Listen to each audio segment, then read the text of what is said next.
Hello बच्चों, पिछले videos में हमने chapter electric charges and fields class 12 physics में जो टॉपिक्स कवर किए उसमें हमने चार्ज के बारे में स्टडी किया, conservation of charge, quantization of charge, frictional electricity, Coulomb's law और Coulomb's law in vector form और साथ में हमने कुछ एनसीईआरटी के एग्जाम्पल भी समझे।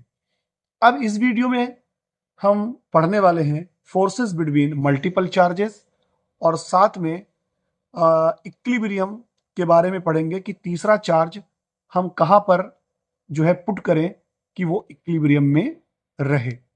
और इसके लिए हम एक ट्रिक यूज करेंगे, शॉर्ट ट्रिक, जिसकी हेल्प से आप इक्विलिब्रियम से रिलेटेड जो न्यूमेरिकल्स होंगे उन्हें बहुत ही इजीली आप सॉल्व कर सकते हैं। तो सबसे पहले बात कर लें फोर्सेस बिटवीन मल्टीपल चार्जेस के बारे में।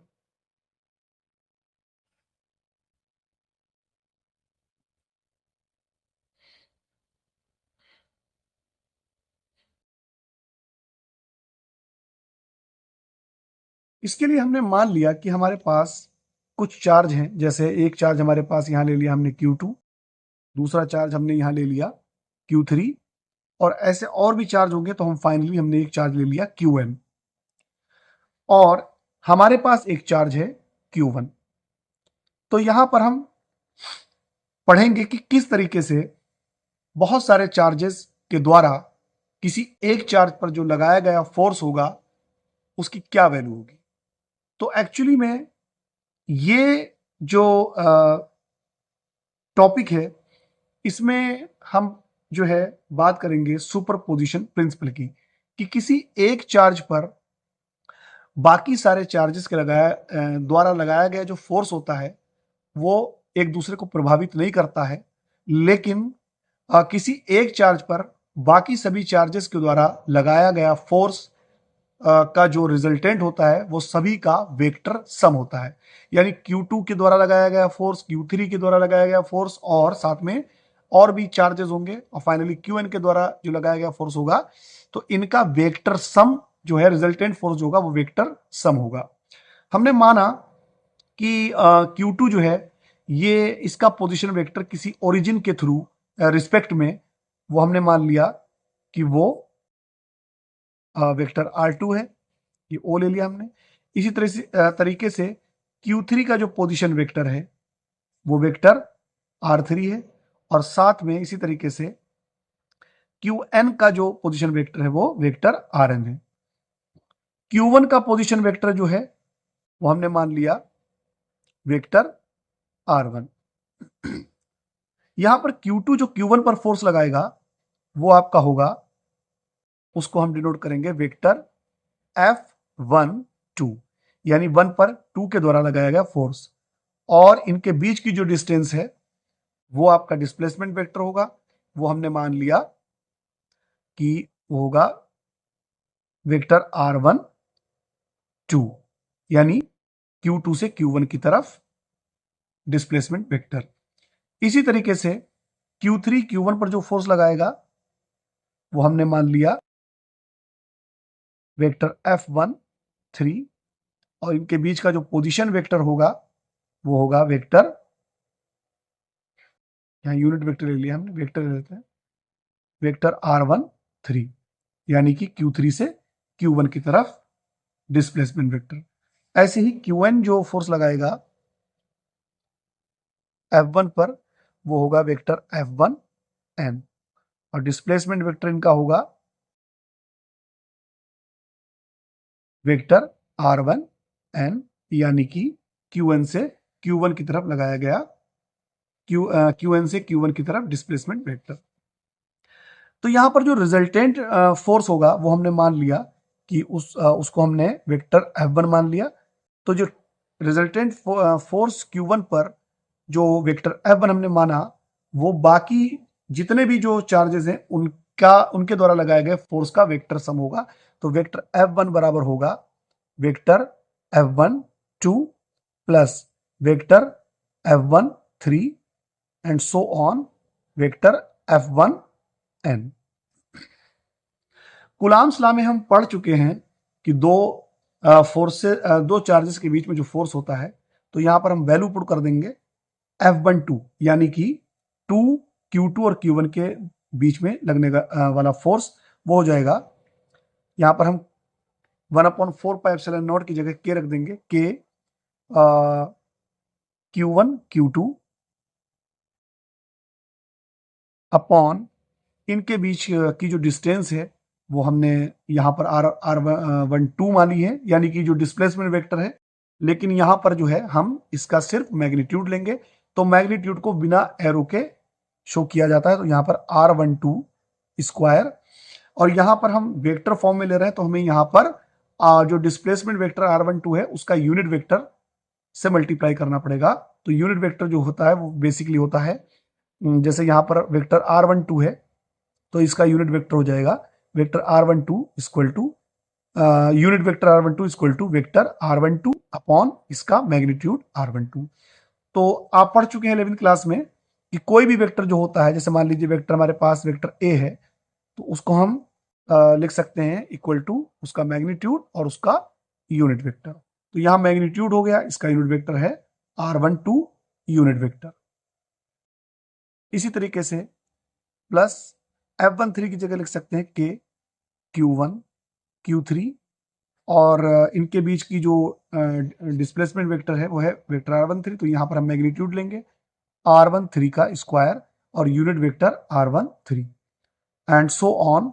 और फाइनली Qn और Q1 के बीच का जो फोर्स है तो K Q1 Qn अपॉन इनके बीच का जो डिस्प्लेसमेंट वेक्टर है वो वेक्टर R1 है। तो यहाँ पर हम इसका मैग्नीट्यूड ले लेंगे vector R1n unit vector R1n। तो यहाँ पर जो है Q1 Q1 K Q1 जो है वो सब में कॉमन है, तो ये हो जाएगा वेक्टर F1 यानी टोटल फोर्स बराबर K Q1 कॉमन हो जाएगा, और ये अंदर बचेगा इसमें इधर Q2 upon R12 square unit vector R12 plus इधर बचेगा Q3 upon R13 square unit vector R13 and so on, और इधर बचेगा Qn upon R1n square unit vector R1n। इसको अगर हम शॉर्ट में लिखना चाहें तो लिख सकते हैं वेक्टर F1 K की वैल्यू चाहे हम रख सकते हैं Q1 upon 4 pi epsilon naught sigma I equal to 2 से n, और ये हो जाएगा QI R1I अपॉन R1I का स्क्वायर। ये हमारा जो है फोर्सेस बिटवीन मल्टीपल चार्जेस का फॉर्मूला है। अब यहां पर अगर आप रख दें I की वैल्यू 2 से स्टार्ट होगी, तो यहां पर जब इसको सम को इसको खोलेंगे सिग्मा को, तो इसको हम इस तरीके से लिख सकते हैं। तो I की जगह 2 लिख दें तो ये हो जाएगा Q2 upon R12 unit vector upon R12 का स्क्वायर, पहला टर्म आ जाएगा, प्लस फिर उसके बाद 3 रखेंगे तो Q3 अपॉन R13 का स्क्वायर और R13 यूनिट वेक्टर। तो 2 से स्टार्ट होगा ये I और n तक जाएगा। तो ये आपका फोर्सेस बिटवीन मल्टीपल चार्जेस था। अब हम पढ़ने वाले हैं इसमें कि किस तरीके से हमें जो है सॉल्व करना है कि हम तीसरा चार्ज दो चार्ज के बीच में रखें और वो इक्विलिब्रियम में रहे। इसके लिए हम एक क्वेश्चन लेते हैं, टू फिक्स्ड तो two fix charges plus 4Q and plus Q are at a distance 3 metre apart.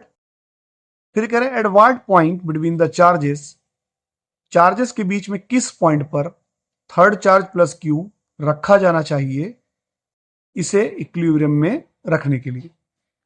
तो हमारे पास मान लीजिए यहां पर जो चार्जेस दिए हैं, एक है हमारे पास प्लस 4Q और दूसरा हमारे पास है यहां पर प्लस Q। तो यहां पर हमने इसको मान लिया Q1 बराबर और इसको मान लिया हमने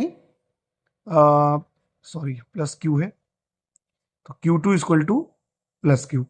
ये दो चार्जेस दिए हुए हैं और इनके बीच की जो डिस्टेंस है वो दी है 3 मीटर। अब ये कह रहे हैं कि हमें कहां पर रखना चाहिए। तो हमने ये मान लिया कि जो ये जो तीसरा चार्ज जो यहाँ पे जो प्लस क्यू है, वो हमने ये मान लिया कि प्लस क्यू को हम रख रहे हैं, तीसरा चार्ज भी प्लस क्यू ही है मतलब। तो ये हमने मान लिया कि ये जो हमारा Q1 है इससे x डिस्टेंस पर रखा है। तो यहां पर जो है इनके बीच की डिस्टेंस रह जाएगी, ये पूरा 3 है तो ये हो जाएगा 3 माइनस एक्स, तो ये 3 माइनस एक्स बचेगा यहां से यहां तक। अब इसका जो शॉर्ट फार्मूला है, तो यहां पर देखिए सबसे पहले एक चीज समझिए, प्लस 4Q, यहां पर चाहे हम बीच में प्लस क्यू रखें या माइनस क्यू रखें उससे कोई फर्क नहीं पड़ेगा। प्लस 4Q प्लस क्यू पर एक फोर्स लगाएगा, यानी रिपल्सिव फोर्स इस साइड में लगाएगा, और प्लस क्यू पर भी रिपल्सिव फोर्स ही लगाएगा जो कि इस साइड में होगा। लेकिन प्लस 4Q जो है वो उसका अमाउंट ज्यादा है, वो बड़ा चार्ज है, तो वो ज्यादा रिपल्सिव फोर्स लगाएगा। इसका मतलब है कि वो छोटे चार्ज के पास में होना चाहिए।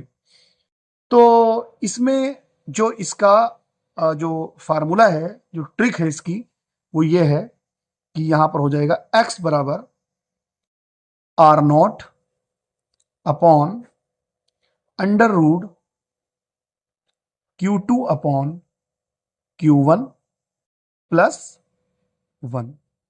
R0 जो है वो उनके दोनों चार्जेस के बीच की डिस्टेंस है, तो यहां पर हम रख लें 3 अपॉन जो Q2 है हमारा वो जो है वो प्लस Q है, अपॉन Q1 जो है वो यहां पर Q2 Q1 मतलब यहां पर हमने Q2 और Q1 को कैपिटल में ले लिया, तो आप चाहें तो यहां पर कैपिटल ले लें, लेकिन मैंने यहां पर Q2 अपॉन Q1 रख लिया, वो एक ही चीज है। Q2 का मतलब कैपिटल Q2 और Q1 का मतलब स्मॉल कैपिटल Q1।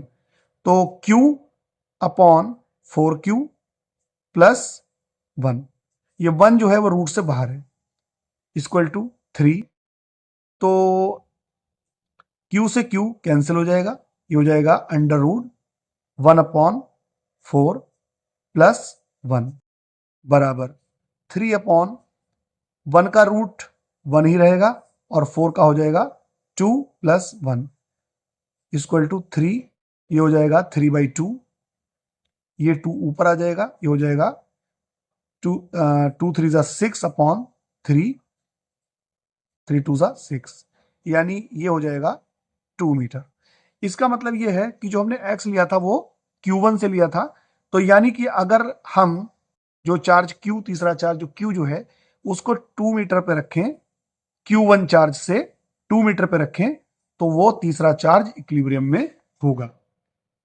यहां पर मैं एक चीज और बताना आपको चाहता हूं बेटा, कि ये जो अगर Q1 Q2 दोनों सेम साइन के हों, सेम साइन का मतलब ये है कि दोनों या तो पॉजिटिव हों या नेगेटिव हों, तब तो ये फार्मूला लगेगा। लेकिन अगर वो अपोजिट नेचर के हैं, यानी इधर प्लस है दूसरा माइनस है, तो जो फार्मूला लगेगा वो हो जाएगा x बराबर R0 upon under root Q2 upon Q1 minus 1, तब ये फार्मूला यूज करेंगे। इसके अलावा अगर हम चाहें तो जो है कूलॉम्स लॉ की हेल्प से भी हम कर सकते हैं।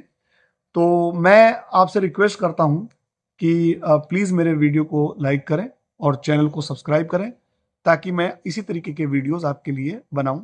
और अगर आप चाहते हैं कि किसी पर्टिकुलर टॉपिक पे मैं कोई वीडियो आपके लिए बनाऊं, तो आप मुझे कमेंट बॉक्स में जो है कमेंट कर सकते हैं और मैं उस पर आपके लिए वीडियो जरूर बनाऊंगा। Thank you so much.